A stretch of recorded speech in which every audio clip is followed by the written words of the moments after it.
This is how to use Squibler's list view to manage your book's progress. Select the list view from the top menu.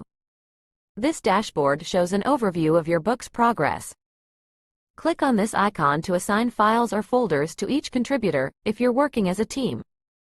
Click on the calendar icon to add a due date to each file or folder. Select a due date from the calendar. Click on this icon to select a status for a chapter of your book. Select the status from the drop-down options. These include In Progress, First Draft, Revised Draft, Done, and more.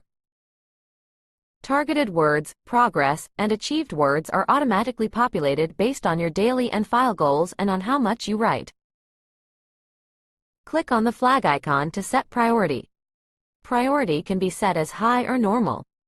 You also have the option of labeling the files and folders using colors. Click on the label icon to do so. These are the colors available. You can use this to divide the book however you'd like. You can also use rating to review each chapter's or file's strength. This is a helpful tool for the book revision process. This is how to use Squibler's list view to streamline the management of your book creation process.